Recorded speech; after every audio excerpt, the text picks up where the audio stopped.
प्रेमकुमार उके यांना विनंती करतो यांनी सरांचे स्वागत करण्यासाठी यावे।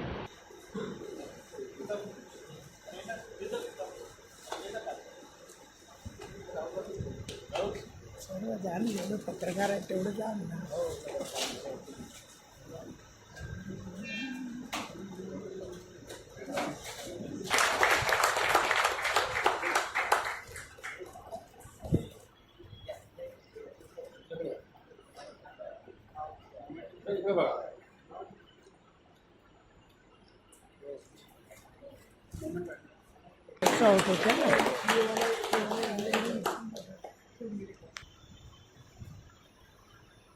बुद्ध पौर्णिमेच्या आपण सर्वांना सर्वप्रथम हार्दिक शुभेच्छा। आजच्या कार्यक्रमाचे प्रमुख वक्ते अतुल भोसेकर,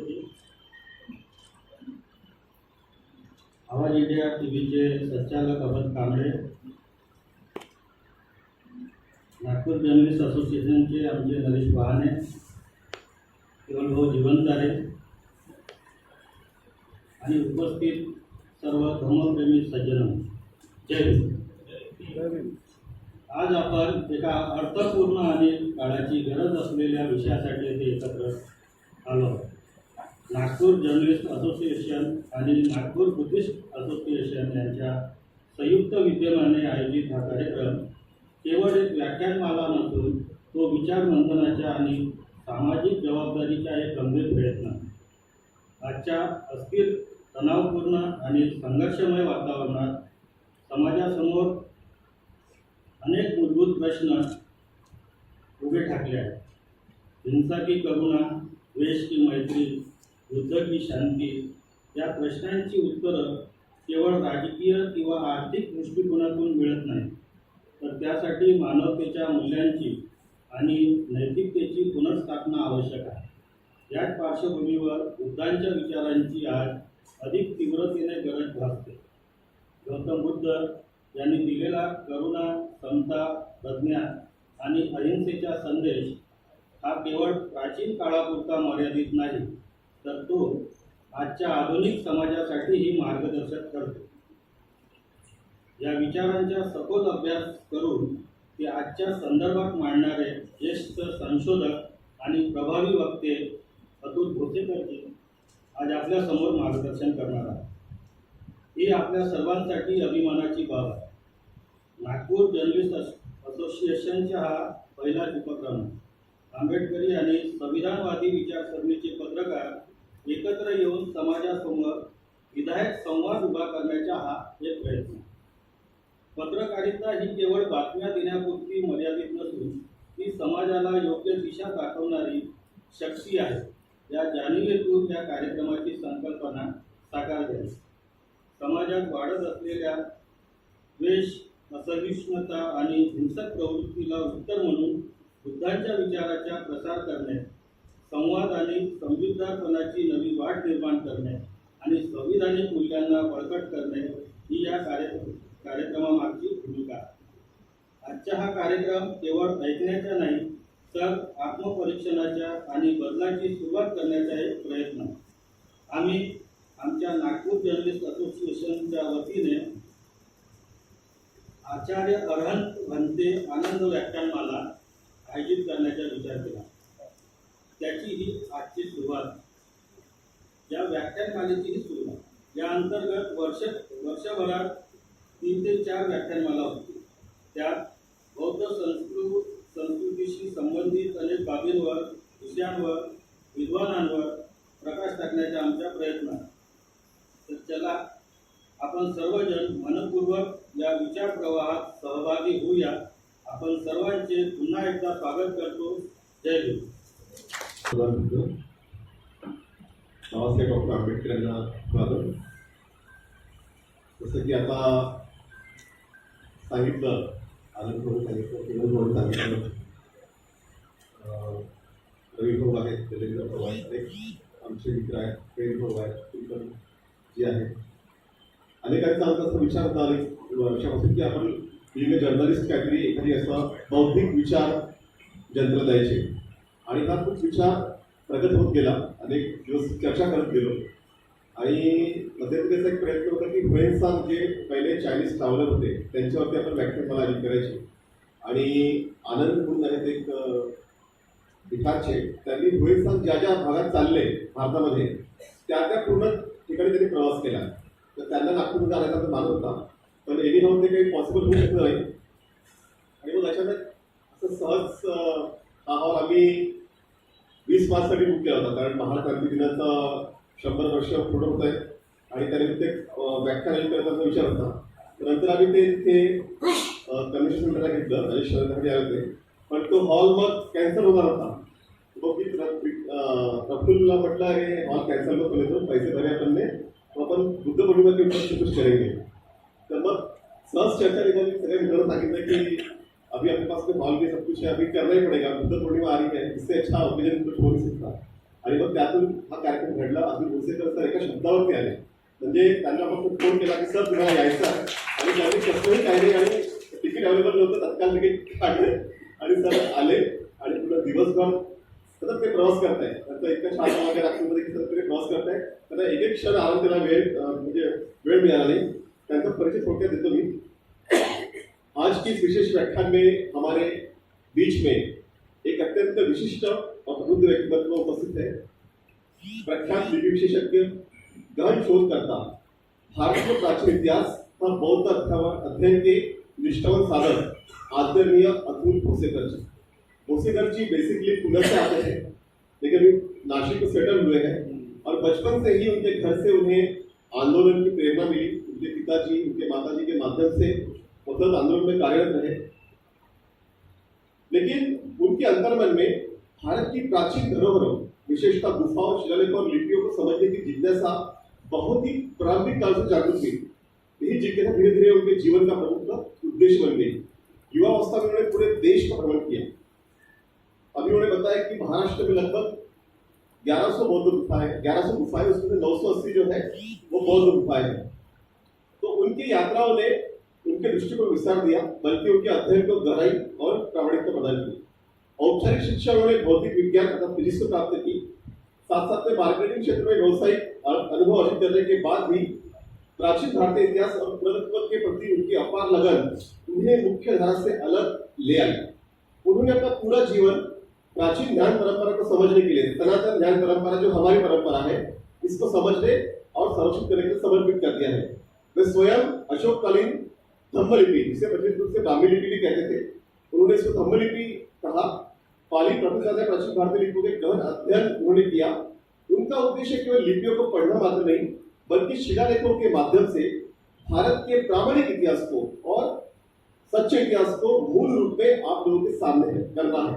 व्यावसायिक रूप से एक स्वतंत्र शोधकर्ता के रूप में कार्यरत अतुल भोसेकर जी प्री नशिक रिसर्च इंस्टीट्यूट ऑफ बौद्ध Indic language and scripts Nashik के संस्थापक एवं निदेशक हैं. इस संस्था के माध्यम से वो प्राचीन लिपियों, भाषाओं तथा बौद्ध गुफा धरोहर के संरक्षण, अध्ययन और जनगणना का निरंतर और महत्वपूर्ण कार्य कर रहे हैं. पिछले कई दशकों से वे महाराष्ट्र की प्रसिद्ध बौद्ध गुफाओं, विशेषतः प्रियदर्शनी गुफाओं का गहन और प्रत्यक्ष अध्ययन कर रहे हैं. उनका दृढ़ विश्वास है कि इन गुफाओं में उत्कीर्ण शिलालेख ही हमारी प्राचीन सामाजिक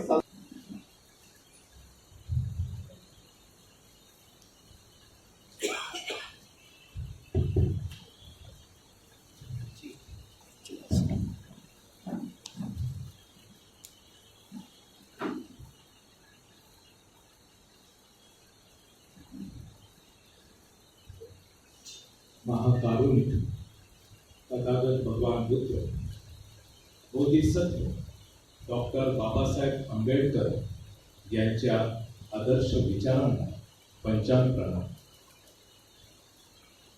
मित्रांनो, भगवान बुद्धांच्या 2570व्या जयंतीनिमित्त आज आपण सर्वजण इथे एकत्र जमलेलो आहोत आणि म्हणूनच आज कार्यक्रम आयोजित करणारे जी नवीनच एक तयार झालेली असोसिएशन आहे, नागपूर जर्नलिस्ट असोसिएशन आणि नागपूर बुद्धिस्ट असोसिएशन यांच्या संयोगानं हा कार्यक्रम होत आहे. आजच्या कार्यक्रमाचे प्रमुख पाहुणे विचारपीठावर विराजमान असलेले आयुष्यमान मागणे सर, एकाटे सर, माझे मित्र आयुष्यमान अमन कांबळे सर आणि आपल्या सर्वांना सविनय जय हिंद. मित्रांनो, आजचा जो विषय आहे, आजच्या काळात बुद्ध विचारांची गरज. मुळामध्ये आजचा काळ कसा आहे हे मला वाटतं की वेगळं काही सांगण्याची गरज नाही. आंतरराष्ट्रीय स्तरावर जी वेगवेगळी युद्ध, मग ती पारंपरिक तऱ्हेनं असलेली युद्ध किंवा आर्थिक कोंडीत पकडण्यासाठी झालेले युद्ध आणि एकमेकांवर शिरजोरी करणारे राष्ट्र, हे सगळं पाहत असताना मला खूप महत्त्वाचं वाटतं की आपल्या भारताची नेमकी स्थिती काय आहे. आणि ज्यावेळेस मी साधारणतःपणे गेल्या 70 वर्षाचा अनालिसिस करतो, तर आजची जी भारताची स्थिती आहे ती अतिशय दयनीय अशी स्थिती आहे. कधी नव्हे तो भारताचा अभिमान, भारताचा स्वाभिमान आणि भारताचा जागतिक स्तरावरचा मान हा अतिशय खालच्या लेवलवर पोहोचलेला आहे. हे सांगताना मला जितकं दुःख होतंय आणि त्याचबरोबर मला त्याच्यातनं एक शिक्षण मिळतंय की जो भारत देश एकेकाळी विश्वगुरु म्हणून जगन्मान्यता मिळालेली होती, त्या देशाची अशी स्थिती का बरं झाली असावी याचं अनालिसिस करायचं. कारण मला असं वाटतं मित्रांनो की ज्यावेळेस आपण आपल्या देशाचं खूप अनबायस्ड पद्धतीनं कुठलाही वेगळा विचार न करता जेव्हा आपण आपल्या देशाचं अनालिसिस करू आणि जे काय आपल्याला अनालिसिस मिळेल त्या अनालिसिस वरून खऱ्या अर्थानं आपण भारतासाठी काहीतरी देऊ शकतो. आज भारतामध्ये दिसत असलेली प्रचंड अंधश्रद्धा, कर्मकांड, जाती धर्मामध्ये विषमता, स्त्री पुरुष असमानता, स्त्रियांवरचे अत्याचार, हा सगळा निगेटिव्ह जो भाग भारताचा आपल्याला दिसतोय, त्याच्यावर आजच्या काळासाठी 2500 वर्षांपूर्वी बुद्धांनी सांगितलेला जो धम्म आहे, जी देशना आहे, ती खरोखरच उपयोगी पडू शकेल का, हा माझ्या व्याख्यानाचा सगळ्यात महत्वाचा विषय.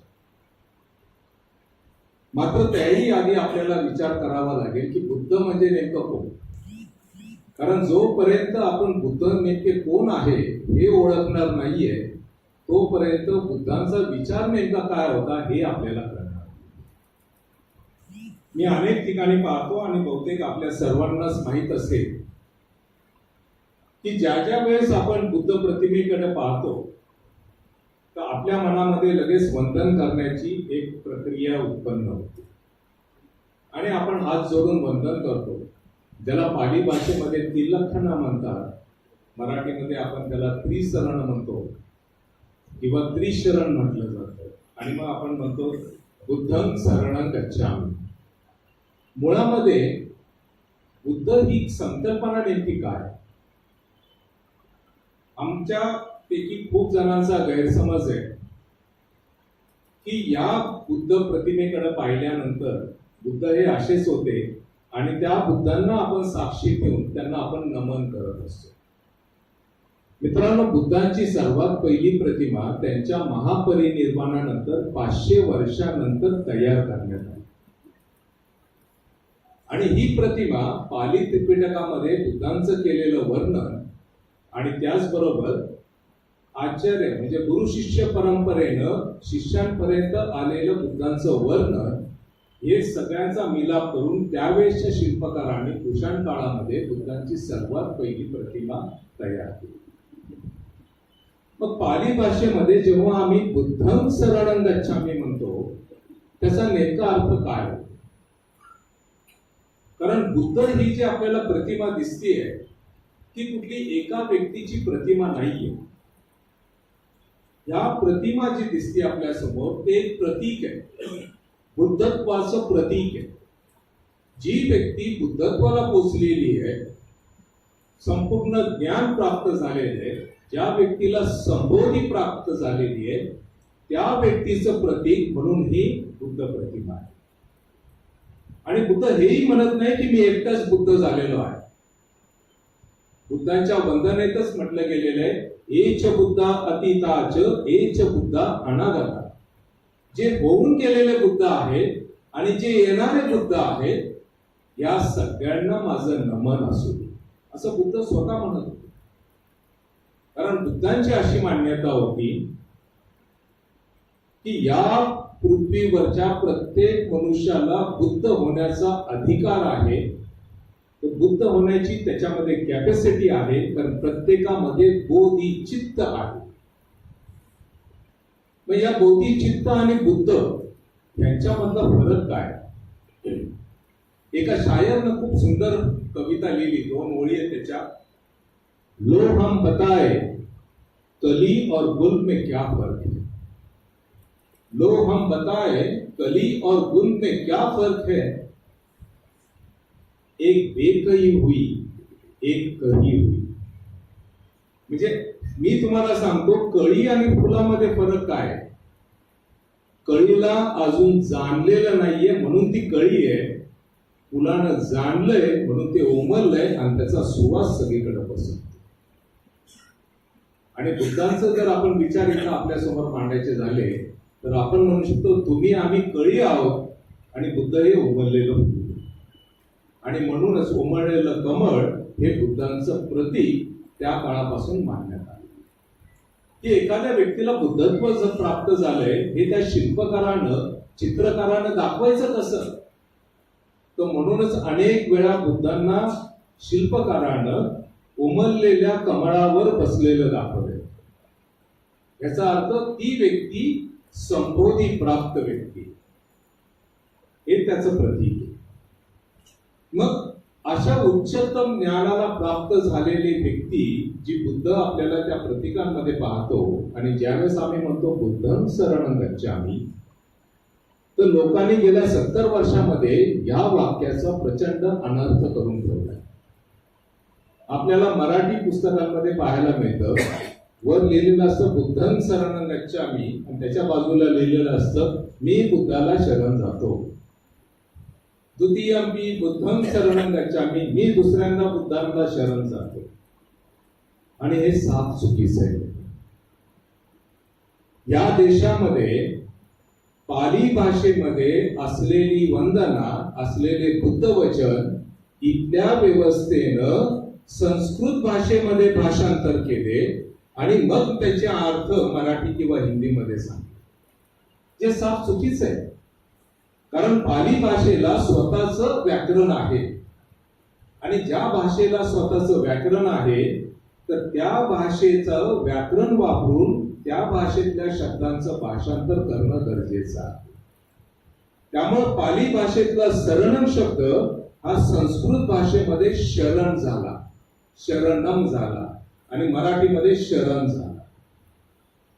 आणि हा याचा अर्थ साफ चुकीचा. कारण शरणम शब्दाचा अर्थ होतो की या बुद्ध प्रतिमेसमोर, की जेव्हा त्या प्रतिमेसमोर मी नतमस्तक होतोय, या प्रतिमेमध्ये जे मला बुद्धत्वाचे गुण दिसत आहेत ते माझ्यामध्ये विकसित होऊ दे, यासाठी केलेली वंदना म्हणजे बुद्धं शरणं गच्छामि. आता विचार करा, जिथं बुद्ध स्वतःला म्हणतात मी तुमचा मोक्षदाता नव्हे, मी तुमचा मार्गदाता. मग तिथं बुद्ध असे म्हणतील का लोकांना, उपासकांना, की तुम्ही म्हणा मी बुद्धाला शरण घेतो. इथं शरण गमनाची कल्पनाच नाहीये. आमचे अनेक भिक्खू सांगतात बुद्धांनी शरणगमन सांगितलंय. बुद्धांना शरणगमन झाल्याशिवाय आपल्याला मार्ग सापडणार नाही. साफ चुकीचा. बुद्ध कधीही म्हणत नाही तुम्ही मला शरण जा. बुद्ध म्हणतात शरणं करा. ते स्वतः म्हणायचे बुद्धं शरणं गच्छामि. म्हणजे जे जे बुद्धत्वाचे गुण आहेत ते माझ्यात विकसित होऊ दे यासाठी मी प्रयत्नरत राहील, यासाठी मी प्रयत्न करत राहील, म्हणून ही याचना करतोय. किती सुंदर विचार. आणि मूळ बुद्ध विचार काळाच्या ओघामध्ये इथल्या व्यवस्थेने जाणून बुजून चुकीच्या अर्थानं आपल्या समोर आणले आणि त्यामुळं खरे बुद्ध विचार आजपर्यंत आम्हाला नीट कळलेले नाही. मग आजच्या परिस्थितीमध्ये बुद्धांचे विचार कसे काय आपल्याला न्याय देऊ शकतील? तुम्ही जर संपूर्ण पाली त्रिपिटक वाचलं, बुद्धांची देशना वाचली, तर जे काही ठोकताळे माझ्या समोर दिसतात ते सगळ्यात प्रथम म्हणजे बुद्धांनी अंधश्रद्धेविरुद्ध रान उठवलं. बुद्धांना अंधश्रद्धा मान्य नव्हती, कर्मकांड मान्य नव्हतं. आणि ह्याचे अनेक उदाहरण आपल्याला दिसतात. एका ठिकाणी दिसतं आपल्याला की व्यापारी पुत्र यश, बुद्ध एकदा सकाळी भिक्षाटनाला जात असताना, पिंडपात करायला जात असताना त्यांना वाटेत यश दिसतो, जो व्यापाऱ्याचा पुत्र असतो. आणि तो सगळ्या दिशेंना फिरून फिरून नमस्कार करत असतो. बुद्ध त्याच्याकडे पाहतात तर त्याला विचारतात काय करतोय तू? तर तो म्हणतो मी नमस्कार करतो सर्व दिशांना. का करतोस तू? म्हणजे मला माझ्या आई वडिलांनी सांगितले सर्व दिशांना नमस्कार केला तर मला पुण्य प्राप्त होईल. बुद्ध त्याला सांगतात सगळ्या दिशांना नमस्कार करून तुला पुण्य प्राप्त होणार नाहीये, पण तू तुझ्या आई वडिलांची सेवा केली तर, तू तुझ्या गुरुजनांची सेवा केली तर, तू तुझ्या घरातल्या नोकर चाकरांना योग्य आहार दिला, त्यांना औषध पाणी दिलं तर, तू तुझ्या घरामध्ये असलेली जी काही जनावरं असतील त्या जनावरांना व्यवस्थित अन्नधान्य दिलंस तर, त्यांना मारझोड केली नाही तर, तू शेजाऱ्यांवर प्रेम केलं तर, इतर लोकांबद्दल मंगल विचार मनात आणले तर तुला पुण्य प्राप्त होईल. कारण नमस्काराशी आणि पुण्य प्राप्त करण्याशी संबंध काय? ही कुठली अंधश्रद्धा? दुसऱ्या ठिकाणी एकदा बुद्ध सांगतात आणि ते आपल्याला पुन्निका थेरी मधनं तो संपूर्ण सुप्त उलगडा होतो. पुन्निका नावाची दासी जी एका ब्राह्मणाच्या घरी दासी असते, ती रोज सकाळी पहाटे धुनी भांडी घेऊन नदीवर जात असते ते धुण्यासाठी. आणि ती धुवत असताना ती पाहते की एक ब्राह्मण तिकडे येत असतो आणि रोज सकाळी तो त्या नदीच्या पाण्यामध्ये उतरत असतो. कुडकुडणारी थंडी त्यात तो उतरतोय आणि पुन्हा काहीतरी बडबडत करत निघून जात असतो. पुन्निका एक दिवशी त्याला थांबवते आणि त्याला म्हणते अरे ब्राह्मणा, तू या एवढ्या कुडकुडणाऱ्या थंडीत पाण्यात का उतरतोयस? समजा तू उशिरा आंघोळ केली तर काय, तिला वाटतं तो आंघोळ करायला आला. तू जर उशिरा आंघोळ केली तर काय फरक पडणार आहे? तुला कोण नावं ठेवणार आहे? तो म्हणतो पुन्निका तू दासी आहेस, तुला माहित नाहीये. माझ्या धर्मात असं सांगितलंय की जर मी पहाटेच्या वेळेस सूर्योदयाच्या वेळेस नदीमध्ये आलो आणि नदीला जल अर्पण केलं, मी सूर्याला जल अर्पण केलं, तर कालपर्यंत जेवढी पाप मी केले असतील ते धुवून जातील. पुन्निका म्हणते अरे वा. म्हणते ब्राह्मणा, माझ्या मनामध्ये एक शंका आहे. तू जर म्हणत असतील की पाण्यामध्ये डुबकी घेतल्यानं, सकाळची आंघोळ केल्यानंतर सगळे पाप धुवून जात असतील, तर या नदीमध्ये राहणारे मासव, कासव, नंतर मगरमच्छ यांची पाप तर रोज धुवून जात असतील, त्यांना पापच लागत नसेल. आणि दुसरी गोष्ट की जर तू म्हणतोयस की पाप धुवून येत असेल तर पाण्याला काय करणार आहे? पाप आणि पुण्यांमधला फरक, तुझ्या पापाबरोबर तुझं पुण्य देखील वाहून जात असेल. आणि त्या ब्राह्मणाला खरंच वाटतं की लॉजिकल उत्तर आहे. आणि तो म्हणतो ही कुठे शिकलीस? कारण तू तर दासी आहेस. ती सांगते की संध्याकाळच्या वेळेमध्ये आम्रवनामध्ये बुद्धांची प्रवचन होते, देशना होती, आणि ती ऐकल्यामुळे माझ्या मनातलं कर्मकांड, अंधश्रद्धा ही नष्ट झालेली. म्हणजे अशा सुत्तांवरून आपल्याला कळतं की बुद्धांचे विचार काय होते. बुद्ध म्हणतात अंधश्रद्धा कशाला ठेवली पाहिजे? कारण अंधश्रद्धा ही भयापासून तयार होते. तुमच्या मनामध्ये भय उत्पन्न झालं की त्या भयाचं निराकरण करण्याच्या बाबतीत जी काही तांत्रिक पद्धत आहे, वैज्ञानिक पद्धत आहे, ती सोडून आपण शॉर्टकट पाहायला जातो. मग कोणीतरी सांगतं आपल्याला हे गंडे दोरे घाल, कोणी सांगतं उपवास कर, हे कर, ते कर. आपण ते करतो आणि त्याच्या मागे लागायला सुरुवात होते. ही अंधश्रद्धा. बुद्ध म्हणतात की श्रद्धा असावी पण ती डोळस असावी. म्हणजे तुमच्या समोर जेव्हा प्रश्न उत्पन्न होईल तेव्हा तुम्ही तो प्रश्न उपस्थित केला पाहिजे, याच्यामुळे मला काही त्रास होतोय का, याच्यामुळे इतरांना काही त्रास होतोय का, याच्यामुळे माझं मंगल होतोय का, इतरांचं मंगल होतोय का, हा प्रश्न. बुद्धांचा विचार हा सगळ्यात महत्वाचा. म्हणजे जे आणखीन एक अंधश्रद्धा त्या काळातल्याही लोकांमध्ये ना आता जास्त रुजायला लागलेली आहे, ती म्हणजे स्वर्ग आणि नरक. अनेक वेळा म्हटलं जाते की तुम्ही खूप पुण्य केलं तर तुम्हाला स्वर्गामध्ये जागा मिळेल. पूर्वी एक अशी संकल्पना होती. आणि जर जास्त पाप केले तर तुम्हाला नरकात जागा मिळेल.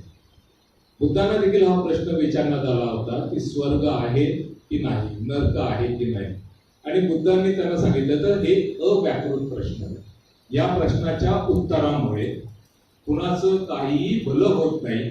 त्यापेक्षा हा प्रश्न विचारण्यापेक्षा तुम्ही तुमचं आयुष्य अजून मंगलमय कसं कराल हे याकडे लक्ष द्या. याचं एक खूप सुंदर गोष्ट आहे मित्रांनो. एक सामुराई योद्धा होता आणि तो सामुराई योद्धा जेव्हा निघाला एका गावावरून दुसऱ्या गावाकडे, तर त्याला लक्षात आलं, त्याला एक बातमी मिळाली की त्याचे जे गुरु होते त्या गुरूंचं निधन झाले. आणि त्याला खूप रुखरुख वाटली, कारण त्याला एक मनामध्ये प्रश्न होता. तो प्रश्न त्याला विचारायचा होता आपल्या गुरूंना. आणि आता गुरुच नाही तर कुणाला विचार. आणि म्हणून तो गेला. तो म्हणला अशा गुरूंच्या शोधात मी जातो आता की जो माझ्या गुरुच्या ताकदीचा गुरु असेल, म्हणजे वयानं अनुभवानं. आहे की नाही, नर्क आहे की नाही. तो गुरु म्हणतात एक काम कर, तू थकला भागलायस, जरा तू आराम कर, चहा नाश्ता घे, उद्या सकाळी आपण याच्यावर चर्चा करू. दुसऱ्या दिवशी झाल्यानंतर ह्याला प्रचंड उत्सुकता असते की आता हा मला उत्तर देणार, हे योग्य गुरु आहे. सकाळी झाल्यानंतर बाकीचं कर्म आवरल्यानंतर लगेच तो विचारतो, गुरुजी सांगा मला स्वर्ग नरकाचं उत्तर द्या. ते म्हणतात काय तुझ्या गुरुचं नाव काय सांग बरं. तो सांगतो माझ्या गुरुचं नाव अमकं अमकं आहे. तो म्हणतो अतिशय नालायक माणूस. हा चिडतो, कारण सामुराई योद्धा जे असतात ते आपल्या गुरुच्या प्रती प्रचंड प्रचंड म्हणजे श्रद्धावान असतात. आपल्या गुरूंना कुणी नावं ठेवलं तर ते आपल्या ज्ञानातली तलवार बाहेर काढायला मागे पुढे पाहत. आणि हा तर गुरुच असा म्हणायला लागल्यानंतर तो जरा चिडला होता, चेहऱ्यावर राग होता. गुरु म्हणता अरे बाबा तो मेला हेच बरं झालं, पृथ्वीवरचा बोजा गेला. तर हा खूप चिडतो. तो गुरु शेवटी म्हणतो तुझा गुरु जर मेला नसताना आणि मला वाटेत सापडला तर मीच त्याला मारला असता. आता हा चिडला, हा तलवार बाहेर काढतो. तो गुरु इतक्या वेळ तुम्हाला गुरु म्हटलं होतं, आता मारायला तयार राहा, तुमची मान आणि माझी तलवार. आणि तो तलवार उगारणार. गुरु म्हणतो थांब, हा नरक आहे. हे पाहिल्यानंतर तो तलवार फेकून देतो आणि त्या गुरुच्या पायावर पडतो. आणि गुरु म्हणतो हा स्वर्ग. ज्या वेळेस हेच बुद्ध म्हणतात, ज्या वेळेस तुमच्या मनामध्ये कुणाबद्दल अमंगल विचार येतो त्या वेळेस तुम्ही नर्क तयार करत असता. ज्या वेळेस तुमच्या मनामध्ये कुणाबद्दल मंगल विचार येत असतो, म्हणजे अमंगल विचार असेल तर नरक, आणि मंगल विचार येत असेल तर तुम्ही स्वर्ग निर्माण करता. नरक आणि स्वर्ग कुठे बाहेर नाही, तो तुमच्या मनात असेल. म्हणून ते म्हणतात मनोपभंगमा धम्मा मनोसेठा मनोमया मनसाचे पद उठे ना भासती वा करोती. आणि मग पुढे दुःखाची व्याख्या करतात, ततो नम दुःख मनवे ती चक्कम वहतो. जे जे काय विचार उमटतात तुमच्या मनामध्ये तसं तसं तुमचं शरीर आचरण. हा बुद्धांचा संदेश. ज्यावेळेस तुम्ही तुमच्या मनाला एकाग्र करू शकाल त्यावेळेस खऱ्या अर्थानं जेव्हा तुम्ही मनाला संदेश द्यायला सुरुवात कराल की हे जग चांगलं आहे, मला हे जग आणखी चांगलं करायचंय, मला या जगामधल्या प्रत्येक व्यक्तीबद्दल मंगल कामना आहे, त्या वेळेस तुम्ही त्या स्वर्ग निर्माण करत असता. हे बुद्धांचे विचार. मागे मी एक रिसर्च पेपर वाचत होतो आणि त्यात दिसलं की भारत हा स्त्री भ्रूण हत्या म्हणजे स्त्री गर्भ पोटात असताना त्याची केलेली हत्या किंवा मुलगी जन्माला आल्यामुळे रागातून केलेल्या त्या स्त्री आपल्या त्या मुलीची हत्या भारत हा जगामध्ये 3ऱ्या नंबरचा देश आहे. 2023 साली केलेल्या सर्वेमध्ये भारतामध्ये एका वर्षामध्ये 1,11,00,000 स्त्री अर्भकांना मारण्यात आले. विचार करा मित्रांनो, म्हणजे आम्हाला वारसदार पुरुषच पाहिजे, पोरगच पाहिजे, मुलगी आमचा वारसदार होऊ शकत नाही. ही केवढी प्रचंड. आणि जर तुम्ही पाहिलं तर आजच्या काळामध्ये ही भावना आणखी तीव्र व्हायला लागलेली आहे. तुम्ही कुठल्याही राज्यामध्ये बघा, स्त्रियांवर अत्याचार वाढलेले आणि जे अत्याचार करतायत त्यांना शिक्षा देण्याच्या बदल्यात त्याच्या ऐवजी त्यांना मानपान दिला जातोय, त्यांना पद दिली जात आहे. म्हणजे एका बाजूला आम्ही म्हणायचं की स्त्रियांचा आम्ही सन्मान करतोय आणि एका बाजूला स्त्रियांच्या प्रती प्रचंड अपमान करायचा. ही कुठली म्हणजे स्त्रियांप्रती भावना? हा कुठला देश आम्ही जगतोय? याचं उत्तर 2,500 वर्षांपूर्वी आपल्याला सांगतो. बुद्ध ज्यावेळेस एक दिवस प्रवचन देत होते, देशना देत होते, त्यावेळेस ते देशना ऐकण्यासाठी प्रसेनजित राजा आला होता. आणि प्रसेनजित राजा ऐकत असताना प्रसेनजित राजाची दासी धावत पळत आली आणि म्हटली की महाराज, मल्लिका देवीला तिला जी आहे तिची प्रसूती झालेली आहे.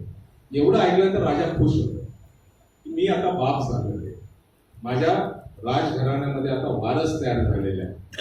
आणि तो काय बोलणार तितक्यात ती दासी पुढे म्हणते, मल्लिका देवीला पुत्री झाली, मुलगी झाली म्हटलं तर राजाचा चेहरा पडतो. बुद्ध समोर देशना देत आहे. बुद्ध ओळखतात काहीतरी झालं. बुद्ध म्हणतात, राजा काय झालं? तो म्हणतो की महाराज म्हणजे भगवान, मला पुत्री जन्माला आली, मुलगी जन्माला झाली, मल्लिकाला मुलगी झाली. मग भगवान म्हणतात, मग महाराज तुमच्या चेहऱ्यावर दुःख का? तुम्हाला आनंद झाला पाहिजे, बाप झालाय तुम्ही. ते म्हणतात, हो आनंद झालाय मला की मी पिता झालोय, पण राज्याला वारसदार. एवढं बोलल्यानंतर बुद्ध पुढे म्हणतात की राजा एक लक्षात ठेवा, जिथं जेव्हा मुलगी जन्माला येते ती जेव्हा आपल्या आई वडिलांच्या घरी वाढत असते, ती आपल्या आई वडिलांची काळजी घेते, आपल्या बहीण भावंडांची काळजी घेते, आपल्या आई वडिलांच्या धनाची काळजी घेते, संपूर्ण कुटुंबाचं हवं तसं रक्षण करते. तिचं जेव्हा लग्न होऊन ती सासरी जाते, ती सासरकडच्या सासू सासऱ्यांची पण सेवा करते, आपल्या नवऱ्याची, दिराची, नणंदेची सेवा करते, त्यांना खाऊ पिऊ घालते आणि सासरकडचं धन व्यवस्थित सांभाळून ठेवते. मुख्य म्हणजे ती आपल्या माहेरच्या लोकांमध्ये आणि सासरच्या लोकांमध्ये एक ब्रिज होऊन तयार होते, एक दुवा तयार होते. आणि शेवटी भगवान बुद्ध म्हणतात, आणि राजा एक लक्षात ठेव, एका स्त्रीच्या पोटीच एक चक्रवर्ती राजा जन्माला येऊ शकतो किंवा एक बुद्ध पुरुष जन्माला येऊ शकतो. आणि हे ऐकल्यानंतर प्रसेनजित राजा खूप प्रसन्न होतो. आणि मग बुद्ध म्हणतात की जाऊन आता तुम्ही तुमच्या राज्यामध्ये तुम्हाला मुलगी झाल्याचा जन्म उत्सव साजरा करा. आणि मग ते सुद्धा आपल्याला सांगतं की प्रसेनजित राजानं नंतर बुद्धांचं ऐकून त्यांनी राज्यामध्ये हत्तीवर बसून साखर वाटली. मित्रांनो, बुद्धांचे हे विचार गेल्या 2,500 वर्षामध्ये या देशात राबवले गेले असते तर मी छातीटोकपणे सांगू शकतो, या देशात एकही स्त्री भ्रूण हत्या झाली नसती. आम्हाला मुलगीच्या जन्माचं सुखच माहित नाहीये काय, त्याचं महत्वच आम्हाला कळालेलं नाहीये, म्हणून या देशामध्ये स्त्री भ्रूण हत्या होती. या देशानं ज्या दिवशी भगवान बुद्धांचे विचार दाबायला सुरुवात केली, या देशामध्ये अराजकता पसरायला सुरुवात झाली, असं मी जाहीरपणे आणि अतिशय विवेक बुद्धीनं वाक्य वापरतो. आणि त्याला तशी कारण आहेत, ऐतिहासिक प्रमाण आहेत माझ्या. बुद्धांचे जे विचार आहेत मित्रांनो, जसे मी म्हणालो होतो की अंधश्रद्धेविरुद्ध आहे, कर्मकांडाविरुद्ध आहे. जेव्हा स्त्री पुरुष समतावर आहेत, बुद्धांनी तसंच उच्च नीच जातीबद्दल केले. बुद्ध म्हणतात न चच्चा होती बम्मनो न चच्चा होती वसलो, कमुन्न होती वसलो कमुन्न होती बम्मनो. कुणी जन्मानं श्रेष्ठ होत नाहीये, तर जे कोण होते ते कर्मानं श्रेष्ठ होतं किंवा कर्मानं कनिष्ठ होऊ शकतं. हेच बुद्धांचं वचन. आज आपण आपल्या देशामध्ये जातीच्या आधारावर उच्च नीच भेदभाव पाळला जातो. जाती जातीमध्ये भांडणं लावण्यात आले की ही जात वर आणि ही जात खाली. धर्मामध्ये भांडणं लावण्यात आली की हा धर्म श्रेष्ठ, हा धर्म कनिष्ठ. बुद्धांच्या काळी देखील अनेक पंथ होते, अनेक वेगवेगळे विचारधारा होते. एक उदाहरण असं आहे की बुद्धांच्या इथे सिंह सेनापती नावाचा एक सेनापती जो आहे, जो त्या काळामध्ये भगवान महावीरांचा शिष्य होता. निघंट नागपूत महावीरांचा शब्द आहे पाली साहित्यामध्ये. आणि तो निघंट नागपुतांची साथ सोडून त्याला बुद्धांचे काही विचार पटले होते आणि तो आला होता बुद्धांकडे. आणि बुद्ध त्याला विचारतात की सिंह तुला का बरं धम्म सुधारायचं. तर तो म्हणतो की भगवान मला तुमचा धम्म आवडला, तुमचे विचार आवडले आणि म्हणून मी आता तुमच्या धम्माकडे येतोय. मला निघंट नागपुतांना सोडायचं. बुद्ध म्हणतात, आणि बुद्धांची भावना बघा, करुणेची भावना इथे पहा.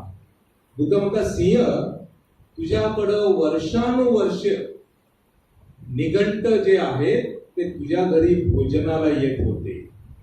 अनेक वर्षांपासून तुझं घर त्यांच्यासाठी आश्रयस्थान होतं. मात्र आज जरी तू माझ्याकडे धम्माची दीक्षा घेत असलास तरी देखील निघंटांना भोजन दान देण्यासाठी, म्हणजे भोजन दान थांबवू नकोस, त्यांना आश्रय देण्याचं थांबवू नकोस. त्यांना तशी सेवा कर जी सेवा तू आजपर्यंत करत होतास. हा उच्च विचार आहे. आणि आज आम्हाला असं शिकवलं जातं, जर तो दुसऱ्या धर्माचा असेल तर त्याला बाजूला सारून टाक. कुठं चाललाय भारत? बुद्धांचे हे विचार मित्रांनो, मगाशी मी जे स्टेटमेंट म्हटलं होतं की बुद्ध विचार ज्या दिवशी या देशापासून दाबण्याचे प्रयत्न सुरू झाले त्या दिवसापासून भारत अधोगतीला सुरुवात झाली. इसवी सन पूर्व 6व्या शतकापासून ते इसवी सन 11व्या शतकापर्यंत या देशामध्ये बुद्ध विचार प्रचंड मोठ्या प्रमाणामध्ये प्रसारित झाले होते. म्हणजे जवळपास 1400 ते 1500 वर्ष या देशामध्ये बुद्धांच्या विचारानं प्रेरित झालेली संस्कृती निर्माण झाली. त्याला बौद्ध संस्कृती असं नाव इतिहासकारांना दिले. मग या बौद्ध संस्कृतीचं महत्व काय होतं? बुद्धांचे हे जे समतावादी विचार, कुठल्याही प्रकारचं धर्माभिवेश नसताना, कुठल्याही प्रकारची असमानता नसताना, कुठल्याही प्रकारचं अंधश्रद्धा किंवा कर्मकांड नसताना, केवळ आणि केवळ वैज्ञानिक भूमीवर त्यांनी त्यांच्या विचारांनी जी संस्कृती निर्माण केली, त्या संस्कृतीनं या देशाला कसं समृद्ध केलं हे आपण बघू. बुद्धांच्या विचारानं प्रेरित झालेला सम्राट अशोकानं, जो बुद्धांच्या नंतर 300 वर्षानंतर जन्माला आला, या सम्राट अशोकाने जेव्हा त्याला बुद्ध विचारांची प्रखर जाणीव झाली कलिंग युद्धानंतर, तेव्हा त्यांनी तलवार मॅन केली आणि म्हटलं इथून पुढे मी विजय प्राप्त करणार तो तलवारीच्या जोरावर नव्हे तर मी प्रेमाच्या जोरावर. आणि त्यानंतर या सम्राटानं सगळे काय लोकोपयोगी कामं करायला सुरुवात केली. महत्वाचं काम केलं त्यांनी की ज्यावेळेस सम्राटाच्या संपूर्ण राज्यातून जेव्हा व्यापारी महामार्ग असायचे, व्यापारी करायला जायचे, त्यावेळेस त्यांनी रस्त्याच्या दुतर्फा झाडी लावायचं काम सुरू. प्रत्येक 10 किलोमीटरवर एक विहीर खणण्यात आली होती. प्रत्येक 20 किलोमीटरवर एक पांतस्थ शाळा, ज्याला आज आपण धर्मशाळा म्हणतो, ही बांधण्यात आली. आणि त्या धर्मशाळेच्या अवतीभोवती मनुष्यासाठी आणि जनावरांसाठी दवाखाने होते आणि तशा प्रकारच्या वनस्पतीची लागवड केली होती. हे कशासाठी? तर तो म्हणाला माझ्या राज्यातील प्रत्येक जीव प्राणी हा सुखी असला पाहिजे आणि त्याला सगळ्या गोष्टी मिळाल्या पाहिजे. थोडं कल्याणाचे विचार आहेत, विचार करा. एवढंच नव्हे तर त्याचा व्यापार उद्यम जो होता त्या काळामध्ये, कारण सम्राटाचं साम्राज्य एवढं प्रचंड मोठं होतं, जागतिक दबदबा जो तयार झाला होता, त्यावेळेस भारताचा जीडीपी किंबहुना असं म्हणूया भारताचा आंतरराष्ट्रीय बाजारपेठेमधला टक्केवारी ही 33% होती. एक जस्ट उदाहरण देतो मी तुम्हाला. आज चीन आणि अमेरिका यांची जागतिक व्यापारामध्ये टक्केवारी फक्त 28% आहे, दोन्ही देश मिळून. त्यावेळेस एकट्या भारताची आंतरराष्ट्रीय व्यापारपेठमध्ये टक्केवारी होती 33%. विचार करा भारताचा केवढा प्रचंड दबदबा असेल. आणि हे कशा कुठल्या धार्मिकतेमुळे नाहीये, तर अतिशय वैज्ञानिक पद्धतीनं समाज उपयोगी कामामुळं आणि मनुष्य कल्याणाचा विचार समोर ठेवून झालेला. त्यावेळेस भारत खऱ्या अर्थानं संपूर्ण जगामध्ये दबदबा होता आणि त्या काळामध्ये भारताला सोने की चिडिया असं म्हटलं जायचं. तो काळ होता, कारण एवढा पैसा भारतामध्ये त्यावेळेस होता. 33% बाजारपेठ म्हणजे विचार करा तुम्ही आत्ताच्या भाषेमध्ये काय होऊ शकतं. म्हणजे संपूर्ण चीन आणि अमेरिका तुमच्या पुढे लोटांगण, एवढी आमची ताकद होती त्या काळामध्ये. आज आम्ही अमेरिकेपुढे लोटांगण घालून बसलो. कुठल्या स्थितीवरनं कुठल्या स्थितीवर आम्ही आज आलो. एवढंच नव्हे मित्रांनो, सम्राट अशोकाने बुद्ध विचारानं प्रेरित होऊन बौद्ध स्थळ, जिथे जिथे भगवान बुद्धांचा वास होता, महत्वाची स्थळं होती, ती शोधून काढली आणि तिथं तिथं वेगवेगळी स्मारकं बांधली. मग ते स्तूप असेल, तो स्तंभ असेल किंवा विहार असेल, हे त्याने बांधून काढले. भारतामध्ये दगडामध्ये छन्नी हातोडे वापरून शिल्पकाम तयार करणारा सम्राट अशोक हा सगळ्यात पहिला. ही बौद्ध संस्कृती होती. छन्नी हातोड्यानं प्रचंड अशा पहाडांमध्ये लेणी करून भिक्खू संघाला दान देणारा सम्राट अशोक हा पहिलाच. आणि ती जी लेणी त्यांनी बिहार राज्यामध्ये कोरली, त्या तिथून जो बिहार लेणी कोरण्याचा जो प्रवास सुरू झाला तो अखंड भारतामध्ये पसरला. आणि आज भारतामध्ये 1200 लेणी आहेत, त्यापैकी एकट्या महाराष्ट्रामध्ये 1100 लेणी आहेत. आणि या 1100 लेणीपैकी 980 लेणी या बुद्ध लेणी, आणि या 980 लेणीपैकी 410 लेणींवर अतिक्रमण झालेलं. म्हणजे विचार करा, बौद्ध संस्कृतीने या देशाला छन्नी हातोडा शिकवला. छन्नी हातोडा मारून कसे शिल्प तयार करायचे, त्यापूर्वी भारतामध्ये कुठेही शिल्पकला अस्तित्वात नव्हती. या सम्राटानं दगडावर सुंदर प्रकारे शिलालेख लिहून दाखवले आणि भारतामध्ये लेखनाला प्रारंभ झाला. हा बुद्ध काळामध्ये, म्हणजे बौद्ध संस्कृतीच्या काळामध्ये. सम्राट अशोकाने लिहिलेला क ख ग आज आपण नागरी लिपी मधल्या क ख ग असा येतो, याचा एक सुंदर प्रवास. जर सम्राट अशोकाने ते क ख ग लिहिले नसते तर कदाचित आज आपल्याला लेखन कला कशी विकसित झाली हे देखील आपल्याला माहीत झालं. याच बुद्ध विचारानं प्रेरित होऊन मित्रांनो, पहिल्या शतकामध्ये आचार्य अश्वघोष नावाचा महान बौद्ध आचार्य यांनी बुद्धचरितम नावाचं एक प्रचंड सुंदर काव्य लिहिलं आणि भारतामध्ये कविता कशी लिहावी हे शिकवलं. त्यापूर्वी अश्वघोषाच्या पूर्वी या देशाला कविता कशी लिहायची हे माहिती. इसवी सन पूर्व 78 सालामध्ये राजा वट्टगामिनीच्या काळामध्ये या देशामध्ये सगळ्यात पहिल्यांदा ग्रंथ निर्मिती झाली. ग्रंथ लिहिण्यात आला आणि तो ग्रंथ होता पाली त्रिपिटक, जो या देशातला किंबहुना आशिया खंडातला सगळ्यात प्राचीन लिखित ग्रंथ. म्हणजे बौद्ध संस्कृतीनं लिखाण कसं करायचं शिकवलं, कविता कशी करायची शिकवली, ग्रंथ कसे लिहायचे शिकवले, शिल्पकला कशी करायची ते शिकवलं, लेणी कशी कोरायची हे पण शिकवलं. एवढंच नव्हे मित्रांनो, बुद्ध विचारानं प्रेरित होऊन या देशामध्ये जगातलं सगळ्यात पहिलं विश्व विद्यापीठ तयार झालं, ज्याचं नाव आहे नालंदा विश्वविद्यापीठ. 4थ्या शतकामध्ये, या 4थ्या शतकामध्ये जर तुम्हाला उदाहरण द्यायचं झालं तर युरोपमध्ये त्यावेळेस लोक अज्ञानीपणानं म्हणा, कारण त्यांच्याकडे तोपर्यंत लाईटचा आविष्कार पण झाला नव्हता, त्यावेळेस लोक जनावरांची चरबी जाळून त्यांचं कंदील पेटवायचे. त्या काळामध्ये 4थ्या शतकामध्ये नालंदा मधला भिक्खू संघ हा ॲस्ट्रोफिजिक्सचा अभ्यास करायचा, खगोलशास्त्राचा अभ्यास करायचा, ज्याला आज आपण संपूर्ण जगामध्ये ब्लॅक होल म्हणतो. हा ब्लॅक होल आपल्याला 4थ्या शतकातल्या ललित विस्तार ग्रंथामध्ये त्याचं संपूर्ण डिस्क्रिप्शन पाहायला मिळतं. हे या भिक्खूंनी लिहिले. म्हणजे विचार करा आमची प्रगल्भता काय होती त्यावेळेस. सिंहाचा जबडा ज्याच्यामध्ये एकदा हात गेला तर परत बाहेर येऊ शकत नाही, असं ब्लॅक होलचं वर्णन 4थ्या शतकात केलेलं आहे. आणि नंतर 17व्या शतकामध्ये, 17व्या 18व्या शतकानंतर जेव्हा न्यूटननं ग्रॅव्हिटेशनचा शोध लावला, आणि म्हणजे त्याच्या आधी आणि त्याच्यानंतर जेव्हा आईन्स्टाईननी याची पुढं अजून प्रिन्सिपल्स क्वांटम मेकॅनिक्सचं संपूर्ण सायन्स डेव्हलप केलं, त्यावेळेस त्यांनी ब्लॅक होलचं सांगितलं होतं it is a highly charge magnetic field.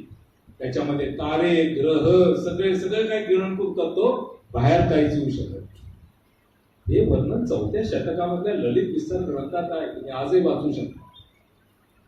विचार करा आमची बुद्ध विचाराने प्रगल्भ झालेली पिढी काय करत होती. याच 4थ्या शतकामधल्या नालंदा विश्वविद्यापीठामध्ये आचार्य नागार्जुन होऊन गेले, ज्यांनी बुद्धांच्या प्रतिज्ञ समुत्पादावर आणि कार्यकारण भावावर शोध लिहिला आणि शून्यतेची व्याख्या केली.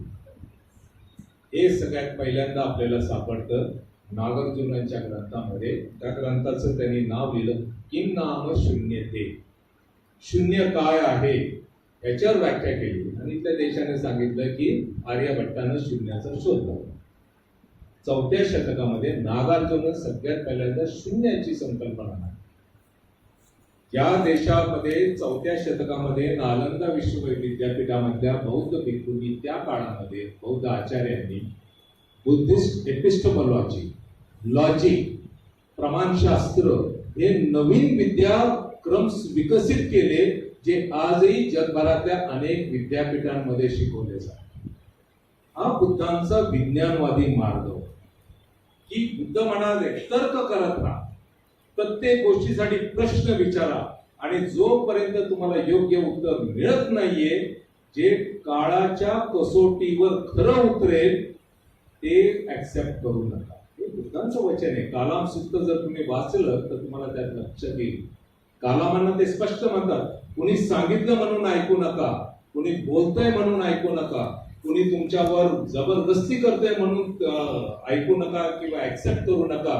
तुम्ही तुमच्या सत्सद विवेक बुद्धीला विचारा, यांनी माझं मंगल होतंय का, यांनी इतरांचं मंगल होतंय का, तरच ती गोष्ट ऍक्सेप्ट करा. तुमच्या तर्क बुद्धीला विचारा. हे बुद्धांचे विचार. याच काळानंतर मित्रांनो 4थ्या शतकामध्ये उत्तरार्धात आणि 5व्या शतकाच्या सुरुवातीला या देशामध्ये सगळ्यात पहिली चित्रकारी झाली. मानवी भावभावनांचं चित्रण करण्यात आलं ते अजंठा बुद्ध लेणीमध्ये. अजंठा बुद्ध लेणी मधली जी चित्र आहेत, मला माहित नाही किती जणांनी पाहिली औरंगाबाद मधल्या अजंठा लेणी. आता मी प्रश्न विचारायला सुरुवात करतो. बरेच जणांनी आता पाहिलेले म्हटल्यानंतर मला काहीतरी प्रश्न विचारायला, कारण एवढा अभ्यासू जर वर्ग समोर असेल तर नॅचरली प्रश्न विचारतात. एनिवे, या चित्र जर तुम्ही पाहिली तर मानवी भावनांचं चित्रण म्हणजे राग, द्वेष, लोभ, मोह, मत्सर, दुःख, सुख हे सगळं तुम्हाला त्या चित्रांना मिळतं. आणि भारतामध्ये सगळ्यात पहिली चित्रकला झाली. त्याच्यापूर्वी भारतामध्ये कुठलीही चित्रकला झाली. ही सगळी चित्रकला त्या काळातल्या बौद्ध भिक्खूंनी केली. हे विचार करण्यासाठी. दुसरी महत्वाची गोष्ट मित्रांनो, की हे जेव्हा सगळं होत असतं त्यावेळेस नंतरच्या काळामध्ये आपल्याला दिसतं की अनेक वेगवेगळे प्रसंग येतात जिथं बौद्ध भिक्खूंनी डिबेट्सच्या आधारावर प्रचंड अशी प्रगती केली. ही जी सम्राट अशोकाने जी लेणी कोरली, या लेणीमध्ये वयस्कर भिक्खू जेव्हा राहत होते वर्षावासाच्या काळामध्ये, जेव्हा ते प्रवास करत नव्हते, तेव्हा तरुण भिक्खू येऊन त्यांच्याकडनं बुद्ध वचनांचं अध्ययन करत म्हणजे शिकून घे, आणि ज्येष्ठ भिक्खू जे आहेत त्याचं अध्यापन करत, त्यांना शिकवत, आणि कालांतरानं हीच बुद्ध लेणी या देशातलं सगळ्यात पहिली कॉलेजेस. याच कॉलेजेस पासून नंतर जेव्हा आपण पाहतो अख्ख्या भारतभर विचार करा, 1100 कॉलेजेस त्यावेळेस अस्तित्वात होती, जिथं ज्येष्ठ बौद्ध भिक्खू, जो कनिष्ठ नवीन दीक्षा घेतलेला भिक्खू आहे, त्याला संपूर्ण धर्मज्ञान देत होते. काय या देशाची स्थिती होती. आणि म्हणूनच जगभरामध्ये त्या काळामध्ये, ह्या संपूर्ण कालावधीमध्ये देशामध्ये प्रचंड पैसा होता, देशामध्ये प्रचंड एकमेकांबद्दल प्रेम होतं, करुणा होती, लोक एकमेकांना मदत करत होती, स्त्री पुरुष समानता होती. स्त्री पुरुष समानतेचं उदाहरण सम्राट अशोकानं त्याच्या राज्यामध्ये स्त्री अधिकाऱ्यांची सगळ्यात पहिल्यांदा नेमणूक केली होती, स्त्रियांचे प्रश्न सॉल्व्ह करण्यासाठी. हे शिलालेख मध्ये सम्राट अशोकानं लिहित आहे, म्हणजे आपण त्याला खोटंच ठरवू शकत नाहीये, त्यांनी शिलालेखामध्ये कोरलेलं. आणि ती परंपरा जी सुरू झाली सम्राट अशोकाने केलेली, ती नंतरच्या काळामध्ये आपल्याला सातवाहनाच्या काळामध्ये पाहायला मिळतं. एवढंच नव्हे तर सातवाहन काळामध्ये सातवाहनांची राणी नागनिका ही या देशातली सगळ्यात पहिली राणी, आणि ती बौद्ध. हा इतिहास घडवला जातो आमच्यापासून. तुम्ही सांगा मला, ही जी बौद्ध संस्कृती निर्माण झाली बुद्ध विचारानं प्रेरित होऊन, या बौद्ध संस्कृतीनं या देशाला लिपी ज्ञान दिलं, कविता कशी लिहायची शिकवलं, साहित्य कसं लिहावं, ग्रंथ कसं लिहावा शिकवलं, चित्र कशी काढावी शिकवलं, शिल्प कसे तयार करावे शिकवले, कॉलेजेस कसे काढावे आणि मुलांना कसलं अध्ययन द्यावं हे शिकवलं. एवढंच नव्हे तर वेगवेगळ्या प्रकारचे सायकोलॉजिकल, ज्याला आपण आज सब्जेक्ट्स म्हणतो, लॉजिक, परम्युटेशन्स अँड कॉम्बिनेशन्स वरच्या थिअरीज म्हणतो, हे शिकवलेलं आहे या देशाला. आणि त्यामुळं भारत देश हा त्यावेळेस अतिशय प्रगत असं राष्ट्र होतं. लोक भारताकडे आकृष्ट व्हायचे, कारण ते म्हणायचं भारतातच सगळं काय आहे. या नालंदामध्ये ते जगभराचे राजे जे आहेत आपल्या मुलांना शिक्षणासाठी पाठवत, आणि ते म्हणायचे की आम्ही लाखभर देणगी देतो, आमच्या मुलांना प्रवेश द्या. पण नालंदा विश्वविद्यापीठ म्हणायचं नो, तुमचा मुलगा जर 3 परीक्षेत पास झाला तरच तुम्हाला प्रवेश. आणि तिथं राहणं, खाणं, शिक्षण सगळं काय फ्री होतं, दानाच्या माध्यमातून चालायचे. शिक्षक होते बौद्ध भिक्खू. तिथं सांगितलं जातं एकाच वेळी 2000 बौद्ध भिक्खू हे शिक्षक होते आणि 20,000 विद्यार्थी शिक्षण घेत होते. तिथले पहिली इंटरव्ह्यू जी होती, पहिली परीक्षा, ती नालंदा विश्वविद्यापीठाचा गेट कीपर घ्यायचा. आणि हा गेट कीपर आत्ताचा PhD धारक होता. तो विद्यार्थ्यांना प्रश्न विचारायचा, जर त्यातनं पास झाली तर कुठलाही विद्यार्थी असू, गरीब घराचा असू दे, श्रीमंत असू दे, राजाचा पुत्र असू दे, तरच त्याला प्रवेश, नाहीतर तो परत गो बॅक. दुसरी परीक्षा असायची की ज्याच्यामध्ये ती सगळी मुलं बसायचे, लेखी परीक्षा व्हायची. त्या लेखी परीक्षेमधनं उत्तीर्ण झाला तर तिसरी परीक्षा असायची, तिला आज आपण UPSC, MPSC आणि सगळ्या परीक्षांमध्ये वापरलं जातं, कॉर्पोरेट लेवलवर वापरलं जातं. आणि ती परीक्षा होती ग्रुप डिस्कशन, GD. आणि या ग्रुप डिस्कशन मधनं पास झाला तर त्या विद्यार्थ्याला मग त्या नालंदा विश्वविद्यापीठात